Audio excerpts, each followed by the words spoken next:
आप सुन रहे हैं देवा मरकाम का मिक्स किया हुआ गाना। Oh yeah.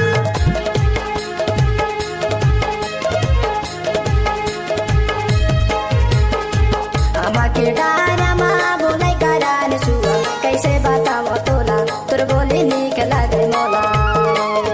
Oh yeah. Drama बोलाई कराने सुआ कैसे बताओ तोला तोर बोली निक लागे मोला। तोर बोली निक लागे मोला। हाय ग माया तोर बोली निक लागे मोला। What's up, y'all? निक लागे मोला। हाय ग माया तोर बोली निक लागे मोला। Oh yeah.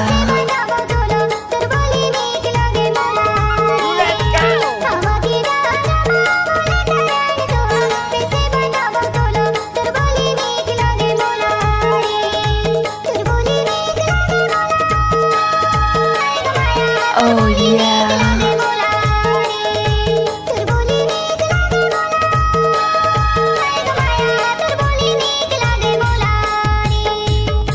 के डारामा बोलाई कराने सुआ कैसे बताओ तोला तोर बोली निक लागे मोला। के डारामा बोलाई कराने सुआ कैसे बताओ तोला तोर बोली निक लागे मोला।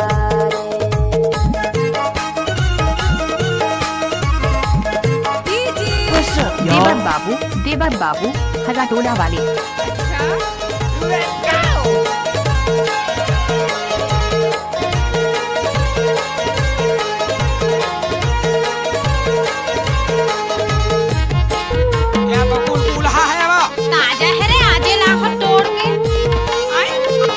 तोला बोलायो हमारे Oh yeah.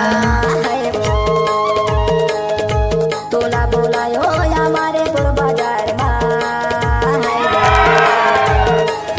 नहीं आए भैया आगी लगे तरमा माया तोर बोली निक लगे मोला। डारामा बोलाई कराने सुआ कैसे बताओ तोला तोर बोली निक लगे मोला। Oh yeah. के डारामा बोलाई कराने सुआ कैसे बताओ तोला तोर बोली निक लगे मोला। अगर किसी भी गाने को मिक्स करना है तो देवा मरकाम का बायां हाथ का खेल है। मिक्स बाय डीजे देवा बाबू हजाटोला वाले।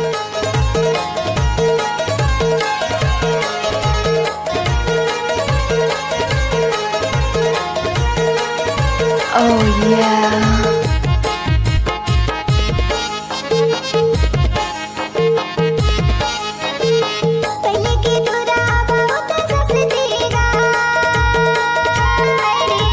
Oh yeah.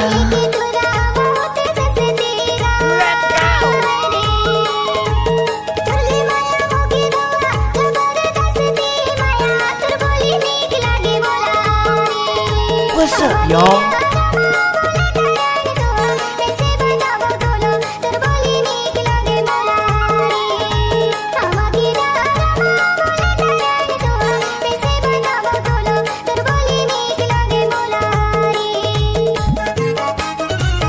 Oh yeah.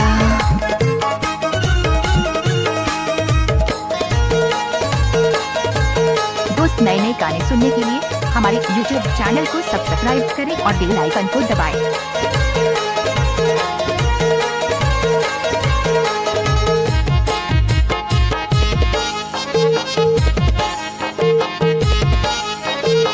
Chill भर के माया तरसाई डाले वो।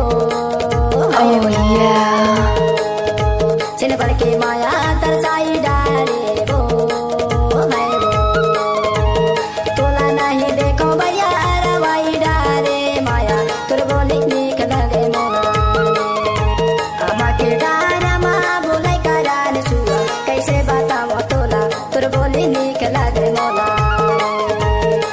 के डारामा बोलाई कराने सुआ कैसे बताओ तोला तोर बोली निक लगे मोला।